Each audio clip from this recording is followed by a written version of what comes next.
무한타임스 이 시각 주요 뉴스입니다. 김영록 전남지사가 대선 출마를 공식화했습니다.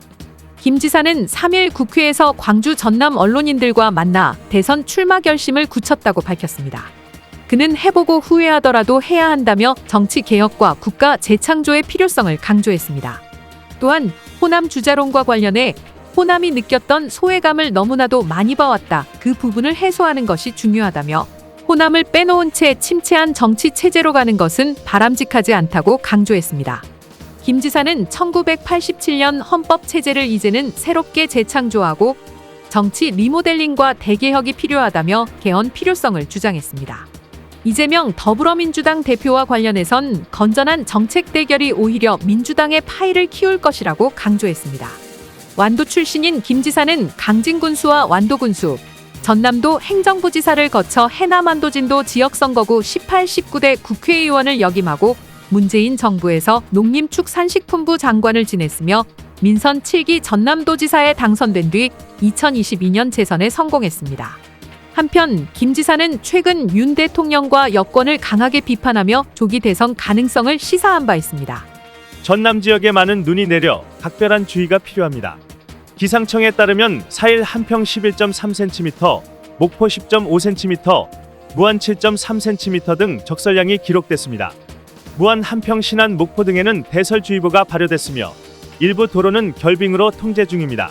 전남 곳곳에서는 버스 운행이 중단되고 노선이 변경됐습니다. 무안 청수길, 목포 유달산 일주도로 등 일부 고갯길은 차량 통행이 전면 통제됐습니다. 기상청은 5일과 6일 새벽까지 추가 적설이 이어질 것으로 전망했습니다. 특히 전남 서해안 지역은 최대 20cm 이상의 눈이 내릴 가능성이 있어 철저한 대비가 필요합니다.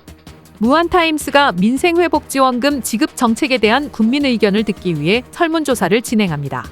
무안군이 지난 1월 22일 발표한 민생회복지원금 정책을 두고 국민 사이에서는 예산 부담과 선거를 앞둔 포퓰리즘 논란 등 찬반 의견이 엇갈리고 있습니다. 이에 무한타임스는 국민들의 목소리를 수렴하고자 2월 4일부터 7일까지 설문조사를 진행합니다. 설문은 무안군에 거주하는 국민이라면 누구나 익명으로 참여할 수 있으며 조사 결과는 무한타임스 보도를 통해 공개될 예정입니다. 무안국제공항이 지난해 12월 발생한 제주항공 여객기 사고로 활주로 폐쇄 조치를 연장하며 정상화까지 상당한 시간이 걸릴 전망입니다. 국토교통부는 사고 원인 조사와 함께 조류 감지 시스템 도입, 로컬라이저 방위각 시설 개선 등 항행안전시설 보강을 위해 활주로 폐쇄를 오는 4월 18일까지 연장한다고 밝혔습니다. 하지만 사고로 인해 무안공항의 안전성 문제가 부각되면서 여행객들의 심리적 위축이 커지고 있고 구조적 환경적 문제 해결에도 시간이 필요한 상황입니다.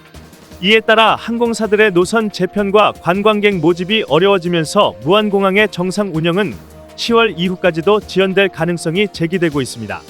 특히 전라남도가 추진하던 중국 산둥성과의 정기노선 운항 일정이 연기되면서 지역 관광업계와 여행사들도 직격탄을 맞고 있습니다. 전라남도와 국토부는 공항의 안전성 강화와 함께 무안공항 정상화를 위한 대책을 마련하겠다는 방침입니다. 지금까지 무한타임스 이 시각 주요 뉴스였습니다.